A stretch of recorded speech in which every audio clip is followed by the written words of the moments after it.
Martha Collins stood outside the glass doors of elite Brazilian Jiu-Jitsu Academy, her hands shaking slightly as she held the birthday gift certificate her granddaughter Amy had given her 3 weeks ago. The evening sun cast long shadows across the parking lot, and through the windows she could see young people in white uniforms moving across blue mats like dancers in some strange ritual she didn't understand. At 67 years old, Martha had never imagined herself walking into a martial arts gym. Her silver hair was pulled back in a neat bun, and she wore the plain black shorts and t-shirt the gym had recommended for beginners. Her hips still ached sometimes from the replacement surgery 6 months ago, but her doctor had cleared her for light exercise. Amy had insisted the classes would be good for her flexibility and balance, but standing here now, Martha wondered if her granddaughter had made a terrible mistake. The sound of bodies hitting mats and instructors calling out commands in Portuguese drifted through the doors. Martha took a deep breath, remembering what her late husband Frank used to say about trying new things. He had been gone for 2 years now, and she was still learning how to live without his gentle encouragement, pushing her forward. She pulled open the heavy glass door and stepped inside. The smell hit her first, a mixture of cleaning products, rubber mats, and human sweat that wasn't entirely unpleasant. The academy was larger than it looked from outside, with high ceilings and bright fluorescent lights that made everything feel clean and professional. Students of various ages moved across the mats, some practicing slow, controlled movements while others engaged in what looked like intense wrestling matches. A young man with kind eyes and calloused hands approached her immediately. He was probably in his early 30s, with short black hair and the confident posture of someone who had spent years teaching people how to move their bodies in new ways. "You must be Martha," he said with a warm smile, extending his hand. "I'm Jake Martinez, one of the instructors here. Welcome to Elite BJJ." Martha shook his hand, noticing how his grip was firm but not overwhelming. "Thank you. I have to admit, I'm not sure what I'm doing here. My granddaughter thought this would be good for me, but I've never done anything like this before." Jake nodded understandingly. "That's perfectly fine.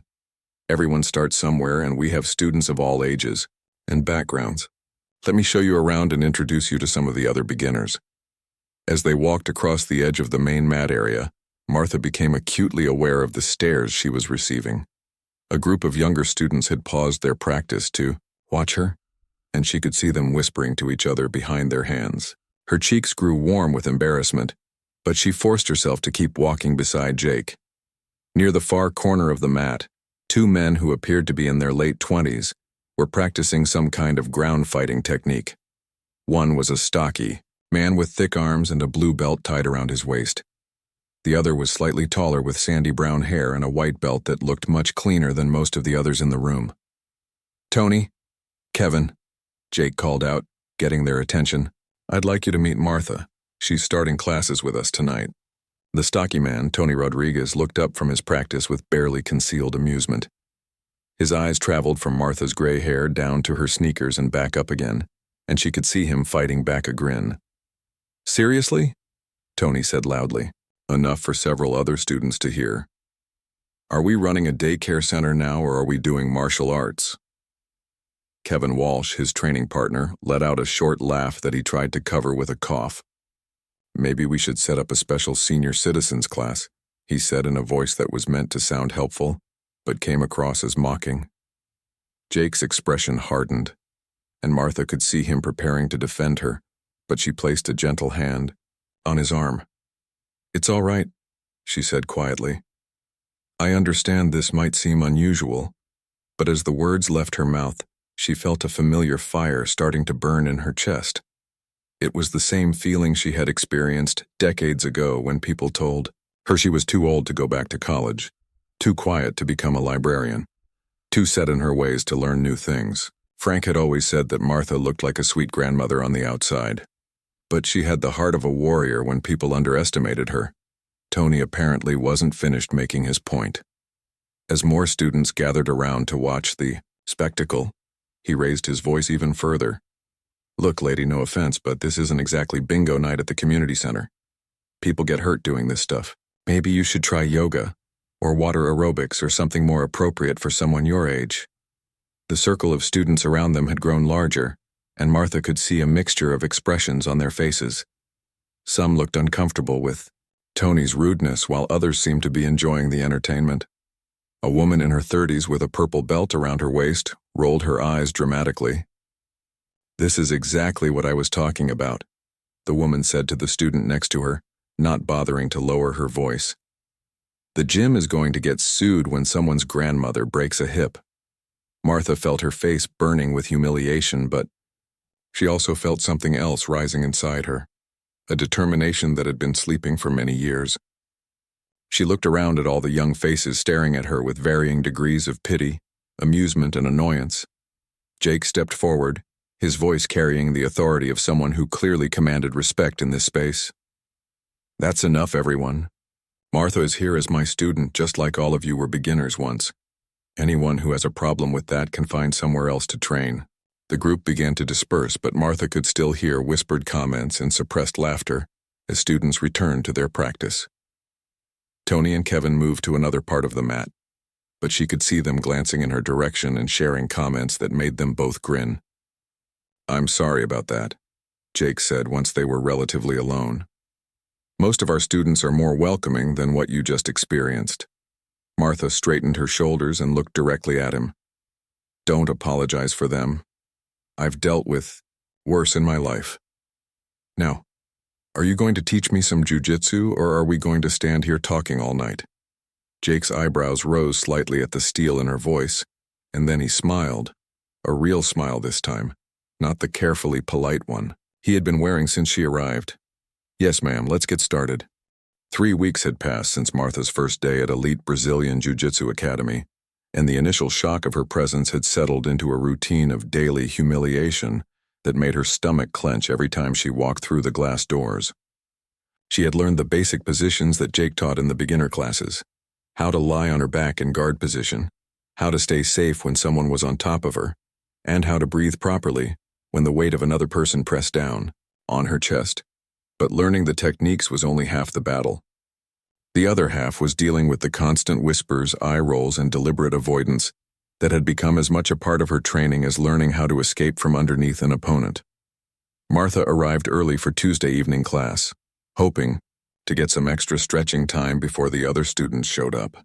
Her hip had been aching more than usual, and she wanted to work out the stiffness before attempting any of the ground movements that Jake would be teaching.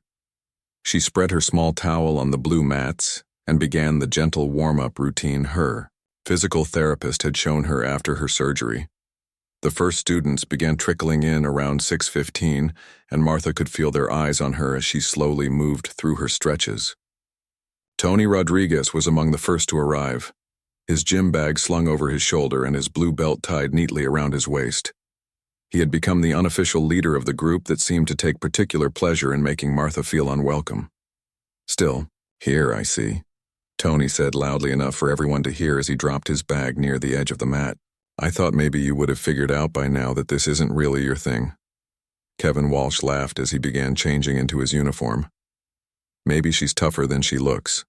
After all, it takes real courage to keep coming back when you're clearly in over your head."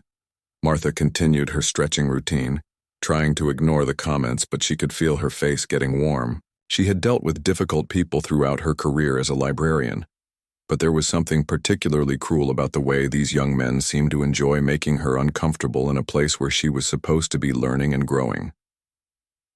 Lisa Parker, the purple belt who had made the comment about lawsuits on Martha's first day, walked onto the mat carrying a water bottle and her own towel. She was an attractive woman in her early 30s who worked as a nurse at the local hospital, and Martha had initially hoped they might become friends. Instead, Lisa had become one of the most vocal critics of Martha's presence at the gym. "I don't understand why Jake keeps encouraging this," Lisa said to another female student as they began their own warm-up routine. "It's not fair to the rest of us that he has to spend so much time babysitting instead of actually teaching." The comment stung because Martha knew there was some truth to it. During partner drills, most of the other students found excuses to pair up with each other, leaving Jake to work with Martha directly. She could see the frustration in some of the newer students' eyes, when they realized they wouldn't get as much personal attention from the instructor, because he was busy helping her modify techniques for her age and flexibility limitations. Martha had tried to address this by suggesting she could work alone on some exercises, but Jake had firmly refused, explaining that safety required constant supervision for all students, regardless of their experience level. His kindness only seemed to make the other students more resentful. As class began and students lined up according to belt rank, Martha took her place at the end of the line of white belts. The ritual of bowing to the instructor and to each other had become one of the few parts of class that she genuinely enjoyed. There was something peaceful about the moment of silence and respect that preceded each training session, even if that respect didn't extend to her once the actual training began. Tonight's lesson focused on escaping from underneath an opponent when they had achieved what Jake called side control. Martha watched carefully as Jake demonstrated the technique with one of the more advanced students, noting how the person on the bottom used their hips and arms to create space and roll their partner over. When it came time for partner practice, the familiar dance of avoidance began. Students quickly found partners moving with practiced efficiency to avoid being stuck with Martha. Tony paired up with Kevin, Lisa grabbed another woman from the intermediate class, and within seconds, Martha found herself standing alone, while Jake finished demonstrating a detail of the technique to another student. "Looks like you're with me again," Jake said with a smile that Martha could tell was forced. She appreciated his efforts to make her feel welcome, but she could also see the slight tension around his eyes that suggested he was as frustrated with the situation as everyone else. As they began practicing the escape technique, Martha could hear Tony making comments to Kevin that were clearly meant for her to overhear. "I heard my buddy at the gym across town talking about this place," Tony said as he and Kevin reset their position for another repetition. "He said they used to have a reputation for serious training, but now they're more like a retirement home, with mats." Kevin laughed and glanced over at Martha, who was struggling to coordinate the hip movement that the escape required. "Maybe we should start offering senior discounts. Or better yet, we could have special classes just for people over 60. We could call them gentle grappling for grandmas." The laughter that followed Kevin's comment rippled across several pairs of training partners, and Martha felt her cheeks burn with embarrassment. She tried to focus on what Jake was teaching her, but the constant stream of mocking comments made it difficult to concentrate. The situation reached a new low when the evening's advanced class began filtering into the gym. These were the higher-ranked students who trained after the beginner session, and Martha usually tried to gather her things and leave before they arrived. Tonight, however, Jake had asked her to stay a few extra minutes to work on a technique she was having trouble with. Craig Henderson was among the first of the advanced students to arrive. He was a black belt in his mid-30s who worked as a personal trainer at a high-end fitness center downtown. Martha had seen him before and had always been struck by his intense demeanor and the way other students seemed to defer to him despite the fact that he wasn't an instructor.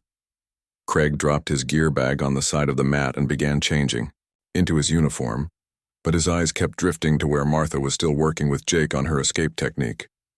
After a few minutes of watching, he walked over to Steve Miller, another black belt who was warming up nearby. "What's the story with the old lady?" Craig asked in a voice that carried clearly across the mat. "Is this some kind of community outreach program now?" Steve shrugged, clearly uncomfortable with the direction of the conversation. "Jake says she's a paying student just like everyone else." Craig shook his head in apparent disgust. "This is exactly what's wrong with martial arts these days. Everyone gets a participation trophy. Everyone gets to feel special regardless of whether they actually belong here or not." Martha could feel every eye in the gym on her as Craig continued his commentary. Her hands began to shake slightly, and she had trouble focusing on Jake's instruction about hip placement and timing. "Look," Craig said, his voice growing louder and more animated.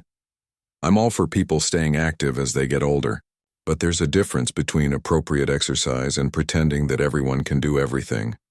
This is a combat sport. People get hurt, and when someone gets seriously injured because we were too polite to tell them they don't belong here, who's going to be responsible for that?" Martha's face was burning now, and she could feel tears threatening to form in the corners of her eyes.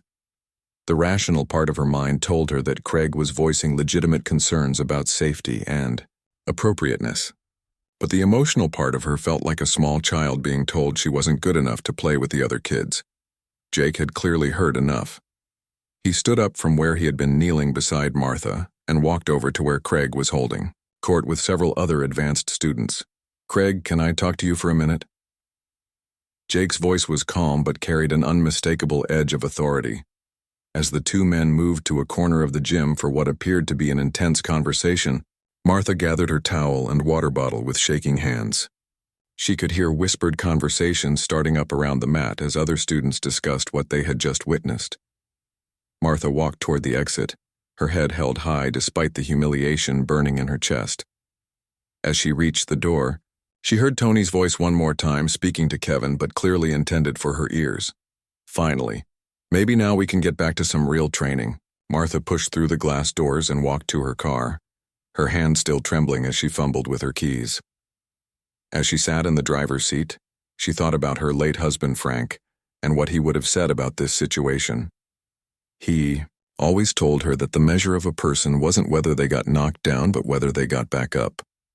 Tomorrow was Thursday. There would be another class. And despite everything that had happened tonight, Martha knew she would be there. Martha sat in her small kitchen the morning after the confrontation with Craig Henderson, staring at her cup of coffee as steam rose from the dark liquid. The house felt too quiet without Frank's presence, and the silence seemed to echo with the harsh words she had heard at the gym the night before. She had barely slept, replaying the scene over and over in her mind, wondering if maybe Craig was right. Maybe she really didn't belong in that world of young, strong bodies and aggressive competition. She walked slowly to the spare bedroom that had once been Frank's home office. After his death 2 years ago, she had left most of his things exactly as they were, but she had moved some of her own belongings into the room when she found herself spending more time there, surrounded by his books and the smell of his old pipe tobacco that still lingered in the curtains. In the back corner of the closet, behind boxes of Frank's old work papers and photo albums, sat a large cardboard box that Martha hadn't opened in over 20 years. The tape had yellowed with age, and her handwriting on the side had faded to a barely readable scrawl that simply said, "Martial Arts, 1975-1983. Martha pulled the box from the closet and set it on Frank's old desk. Her hands trembled slightly as she peeled away the old tape, not from age or nervousness, but from the flood of memories that came rushing back as soon as she lifted the cardboard flaps. The first thing she saw was a faded color photograph of herself at 25 years old. She was wearing a white judo uniform, her dark hair pulled back in a ponytail, standing next to a short, powerful-looking Brazilian man with kind eyes and calloused hands. The man was Carlos Silva, one of the first Brazilian Jiu-Jitsu masters to regularly visit California in the late 1970s. Martha picked up the photograph and stared at the young woman she had once been. That Martha had fearless eyes and a confident smile that spoke of someone who had never been told she didn't belong anywhere. That Martha had trained 6 days a week, competed in underground tournaments when women's grappling was almost unheard of, and earned respect through skill and determination rather than age or appearance. She set the photograph aside and continued, exploring the contents of the box. There were more pictures from tournaments, newspaper clippings from local papers that had covered some of her matches, and several certificates written in both English and Portuguese that documented her progression through the ranks under Carlos Silva's guidance. The memories came flooding back as Martha handled each item. She remembered the first time she had walked into Silva's small gym in San Francisco, drawn by an advertisement in a martial arts magazine that promised to teach the most effective fighting system in the world. She had been working as a junior librarian at the time, living alone in a small apartment and looking for something to fill the empty hours after work. Silva had been skeptical at first. In 1975, women in martial arts were rare, and women in Brazilian Jiu-Jitsu were almost non-existent.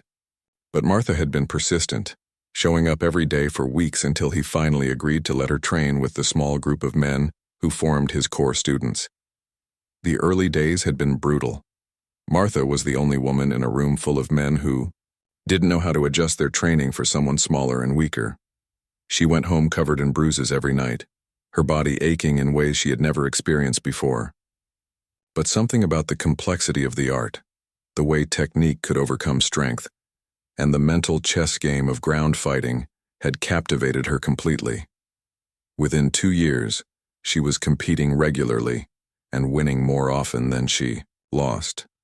Silva had taken special interest in her development, working with her after regular classes to refine techniques and develop strategies that worked for her smaller frame and different body mechanics. He had told her more than once that she had a natural gift for reading opponents and finding their weaknesses. Martha found a small leather journal at the bottom of the box and opened it carefully. The pages were filled with her handwriting from those years, detailed notes about techniques, strategies, and observations about different opponents she had faced in competition. She flipped through pages of diagrams showing guard positions, sweep setups, and submission sequences that she had developed with Silva's guidance. One entry, dated March 15, 1982, caught her attention. She had written about a tournament where she faced a much larger and stronger opponent, a woman who had been training for several years and was considered one of the best female grapplers on the West Coast. Teresa tried to use her strength advantage from the start, Martha had written in her neat script. She was bigger and more aggressive, but she telegraphed her movements and relied too much on force. I let her tire herself out in the first few minutes, then used her forward pressure against her with the hip toss Carlos showed me last month. Once I got on top, she didn't know how to handle being controlled by someone smaller. Submitted her with an arm bar at the 4-minute mark. Carlos was so proud he bought me dinner afterward. Martha smiled at the memory. That victory had been one of her most satisfying because it proved that technique and timing could overcome raw athleticism. It was a lesson that had served her well both on and off the mats throughout her life. She continued reading through the journal, remembering tournaments in small gyms and community centers up and down the California coast. There had been so few women competing in those days that she often traveled hundreds of miles just to find opponents. The community was small and tight-knit, made up of people who were passionate about an art form that most of the world had never heard of. The journal entries stopped abruptly in late 1983. Martha remembered that time period well. She had met Frank at a library conference, and their courtship had been swift and intense. When he proposed after 6 months of dating, she had been faced with a choice that many women of her generation understood all too well. Frank was a good man who loved her deeply, but he worried about her safety in competition and didn't understand her passion for martial arts. Martha had chosen love and family over fighting. She and Frank had married in the spring of 1984, and she had immediately thrown herself into being the best wife she could be. When their first child was born 2 years later, followed quickly by 2 more, her old life as a competitive grappler seemed like something that had happened to someone else entirely. She had kept training for a few years after her marriage, driving to Silva's gym once or twice a week when she could find babysitters, and when Frank wasn't working late. But as the demands of family life increased and Frank's subtle disapproval continued, she found it easier to simply stop going. Silva had been disappointed but understanding, telling her that the techniques would always be there when she was ready to return to them. By 1990, Martha's martial arts career existed only in the cardboard box in her closet.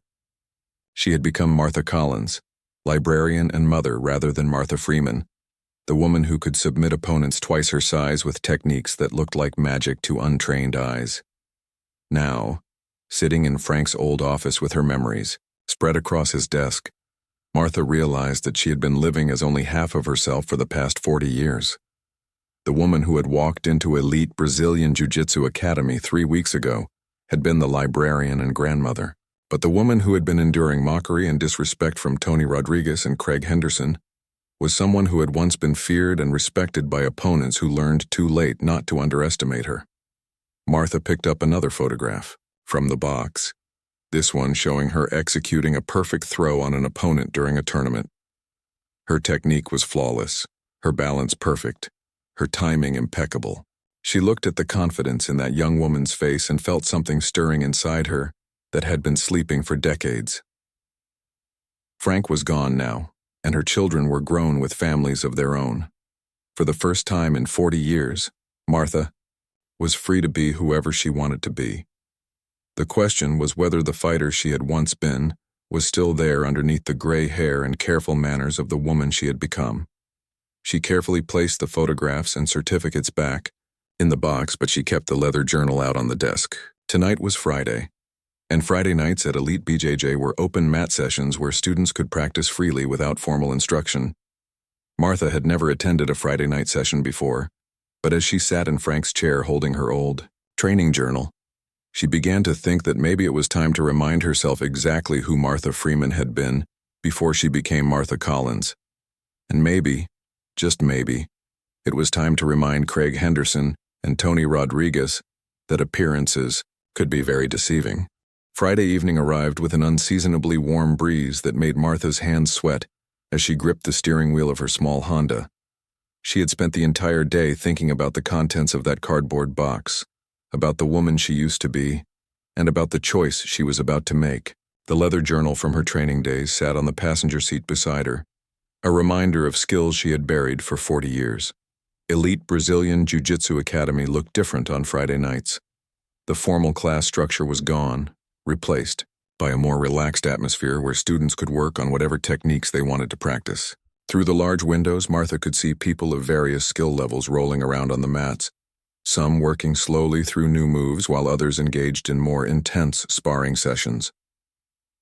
Martha sat in her car for several minutes, watching the activity inside. Part of her wanted to drive home, put the journal back in its box, and return to her regular Tuesday and Thursday beginner classes, where she could continue being the harmless grandmother who needed help with every technique. But a larger part of her, a part that had been growing stronger since she opened that box, knew that tonight would determine whether she spent the rest of her life being someone she wasn't.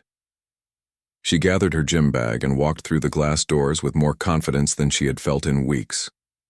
The familiar smell of the mats and the sound of bodies moving across the floor brought back memories so vivid that for a moment she felt like she was 25 again, walking into Carlos Silva's small gym in San Francisco for the first time. Jake Martinez was talking to a group of intermediate students near the far wall, explaining some detail about a guard pass technique. He noticed Martha and waved, but she could see the surprise in his eyes. She had never come to an open mat session before, and he probably wondered what had changed. Martha found a quiet corner of the mat and began her stretching routine. The same movements she had been doing for 3 weeks, but with a different energy behind them. As she moved through the familiar positions, she let her mind drift back to the way Silva had taught her to prepare for training. He always said that the mental preparation was more important than the physical warm-up, that a fighter had to know who they were before they stepped onto the mat. The gym was busy but not crowded, with maybe 20 students spread across the large mat area. Martha recognized most of the faces from her regular classes, including Tony Rodriguez and Kevin Walsh, who were working on some kind of takedown technique near the center of the room.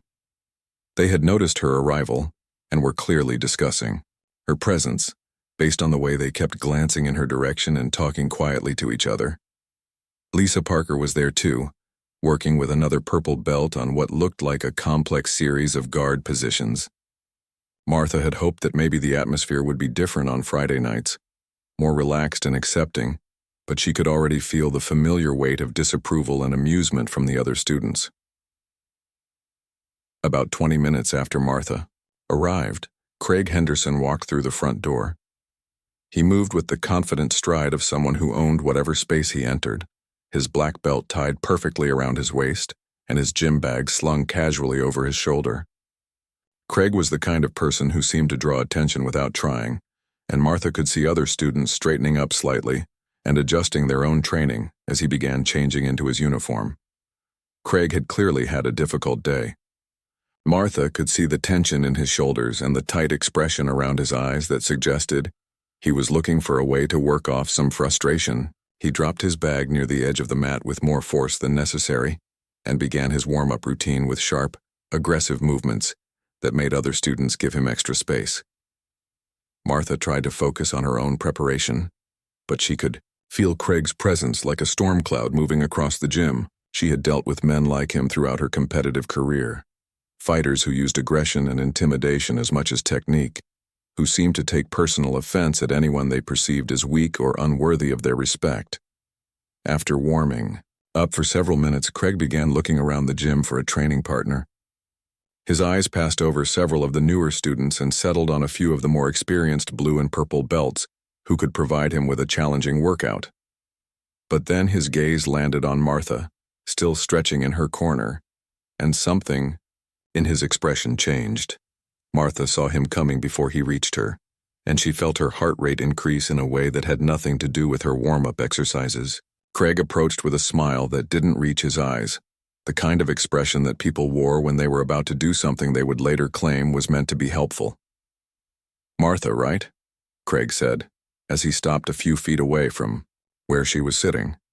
His voice was loud enough to carry across a significant portion of the mat, and Martha could see other students beginning to pay attention to their conversation. "That's right," Martha replied calmly, continuing her stretching routine without looking up at him. "I've been watching you in the beginner classes," Craig continued, his tone taking on a false friendliness that made Martha's skin crawl. "Jake's been working with you for what, about a month now?" 3 weeks, Martha corrected, finally looking up to meet his eyes. She could see Tony Rodriguez and Kevin Walsh moving closer, along with several other students who sensed that something interesting was about to happen. Craig nodded thoughtfully as if he were genuinely considering her progress. "You know, I think you've been doing the basic drills long enough. You're probably ready to experience some real jiu-jitsu, see what it feels like when someone applies actual pressure." The gymnasium had grown noticeably quieter, and Martha could feel the attention of most of the students focused on their interaction. Jake Martinez had stopped his conversation with the intermediate students and was moving in their direction, clearly sensing that the situation might require his intervention. "I think you should roll with me," Craig announced, his voice carrying clearly across the mat. "Nothing too intense, just some light technical sparring so you can understand what this art is really about." Martha felt a familiar sensation in her stomach, the same mixture of anticipation and calculation that she had experienced before every tournament match 40 years ago. She could see Jake approaching quickly, probably planning to redirect Craig toward a more appropriate training partner. But she also knew that this moment had been building since her first day at the gym. "I don't think that's a good idea," Jake called out as he got within speaking distance. "Martha's still working on the fundamentals, and the size difference would make it unsafe." Craig waved dismissively at Jake's concerns. "Come on, man. She's been training for almost a month. She needs to understand what real pressure feels like, or she's never going to develop any actual skills. I'll keep it light and technical." Martha looked around at the circle of faces that had formed around them. Some students looked concerned about the obvious mismatch, while others appeared to be anticipating the entertainment value of watching Craig easily dominate someone they had been mocking for weeks.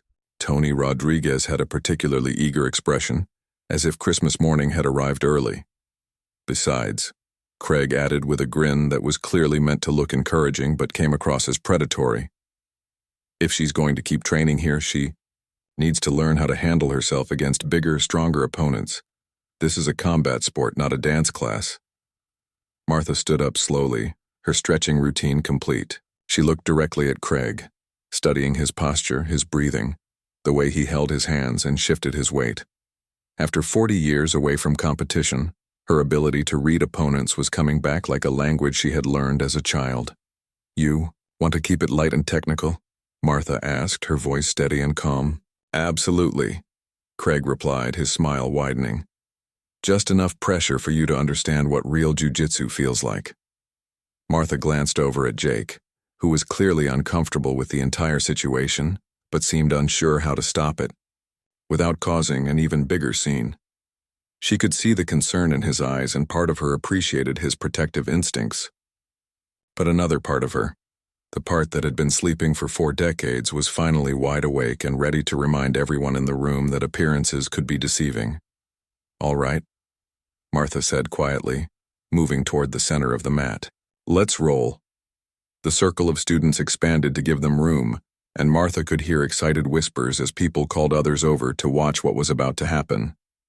Craig followed her to the center of the mat, rolling his shoulders and cracking his knuckles with the casual confidence of someone who had never doubted the outcome of a physical confrontation. Jake made one last attempt to intervene. "Really, guys, I don't think this is necessary," Craig, why don't you work with Steve instead? Martha, you can practice with me.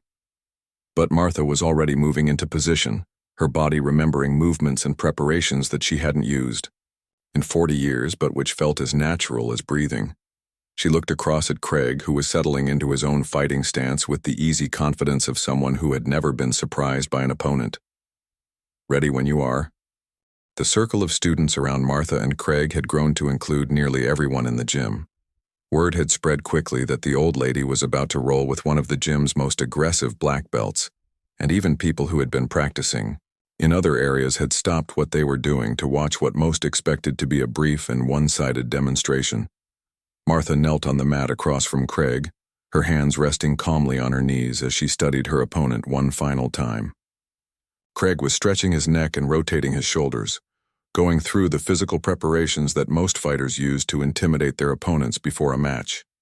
He was probably 6 feet tall and close to 200 pounds of muscle built, through years of weight training and martial arts practice. But as Martha watched him move, she could see things that the other students couldn't. Craig favored his right side when he moved, suggesting an old injury or simply a lifetime of right-handed dominance that would make him predictable in certain situations. His shoulders were tight with tension, indicating that he was planning to use strength and aggression rather than technique to control the match. Most importantly, his eyes held the overconfidence of someone who had never been surprised by an opponent he underestimated. Jake Martinez positioned himself near the edge of their fighting area, ready to step in if things got out of hand. Martha could see the worry in his expression, and she felt a moment of guilt for putting him in this position. But she also knew that some lessons could only be taught through experience, and Craig Henderson was about to receive an education that 40 years of training hadn't prepared him for. "Okay, touch gloves and let's keep this light," Jake said, though his tone suggested he didn't expect his instructions to be followed once the rolling began. Martha and Craig bumped fists in the traditional gesture of respect that preceded all sparring sessions. Craig's grip was unnecessarily firm, another small intimidation tactic that Martha recognized from her competitive days. She responded with the gentle touch that everyone expected from a grandmother, giving no indication of what was about to happen. "Ready?" Jake asked, looking back and forth between them. Both fighters nodded, and Jake stepped back to give them room. The moment Jake moved away, Craig exploded forward with the aggressive intensity that had made him feared among the gym's intermediate students. He launched himself across the small space between them, clearly planning to use his size and strength to overwhelm Martha before she could even attempt to defend herself. It was exactly what Martha had expected him to do. 40 years of buried muscle memory awakened in an instant as Craig committed to his attack. Martha's body moved with a fluidity and precision that shocked everyone watching, including herself. Instead of backing away from Craig's charge or trying to block his advance, she stepped slightly to the side and used his forward momentum against him in a way that seemed to defy physics. Her hands found the exact right grip on Craig's uniform, her feet positioned themselves perfectly, and her hips moved with the timing of a master craftsman. Carlos Silva's voice echoed in her memory from 4 decades ago. "When they come with anger, they give you their balance. When they give you their balance, they give you everything." Craig's aggressive forward rush, meant to intimidate and overwhelm, became the instrument of his own downfall. Martha executed a hip toss so perfect and effortless that it looked like she had simply redirected the natural flow of gravity.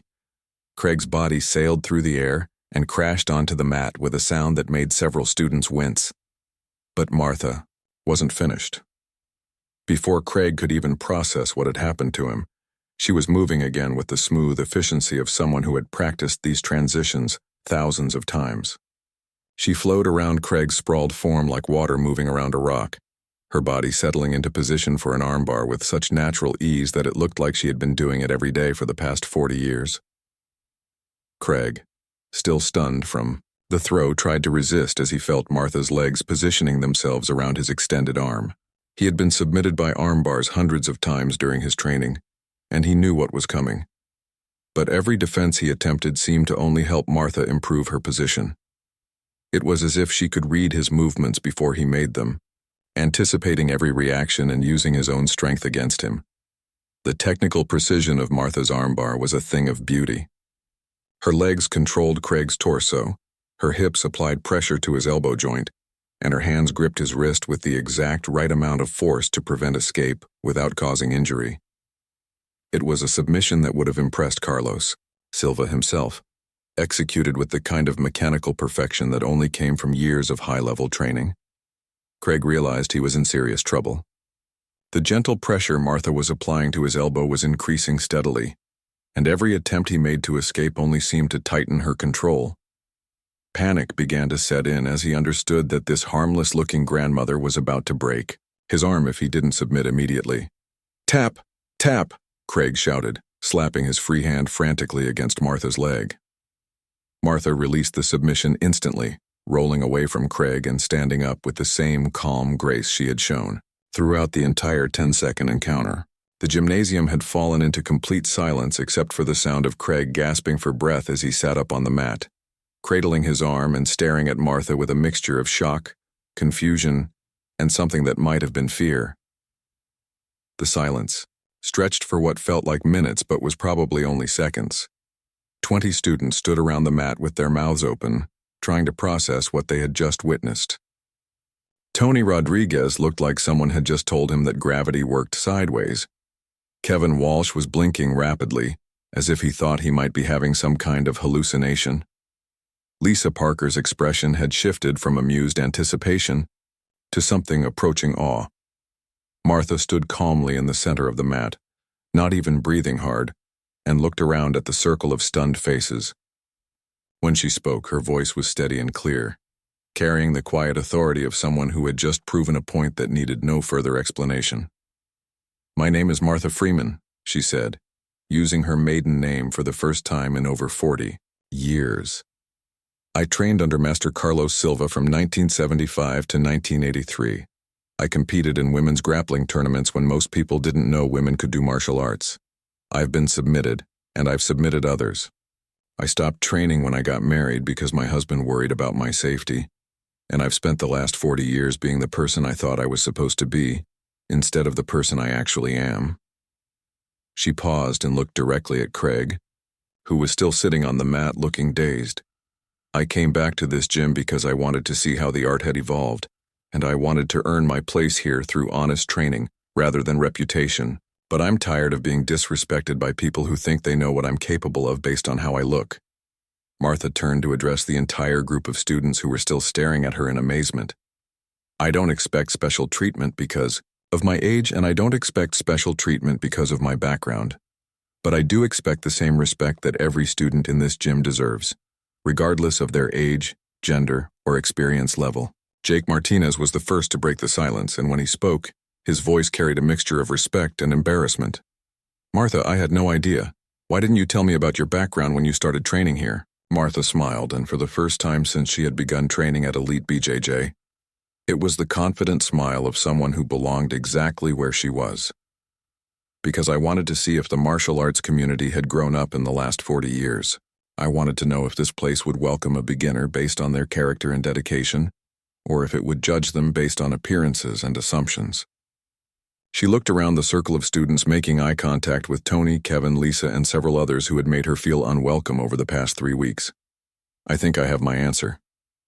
Craig had finally gotten to his feet, his face red with embarrassment and something that might have been anger. But when Martha extended her hand to him, offering the same respect she had shown to opponents who had underestimated her 40 years ago, he hesitated only a moment before taking it. "I apologize," Craig said quietly, and Martha could tell that the words didn't come easily to him. "I made assumptions about you that were wrong, and I behaved in a way that was disrespectful and inappropriate." Tony Rodriguez stepped forward, his earlier arrogance completely gone. "Ma'am, I owe you an apology too, we all do. The way we've been treating you was wrong, and there's no excuse for it." One by one, the other students who had participated in Martha's humiliation over the past 3 weeks stepped forward to offer their own apologies. Some of them seemed genuinely ashamed of their behavior, while others appeared to be more shocked by her skill than sorry for their treatment of her. But Martha accepted each apology with the same grace she had shown throughout her ordeal. Jake Martinez clapped his hands to get everyone's attention. "I think this is a good reminder for all of us about making assumptions and treating our fellow Students with respect, he said. Now, does anyone have any questions they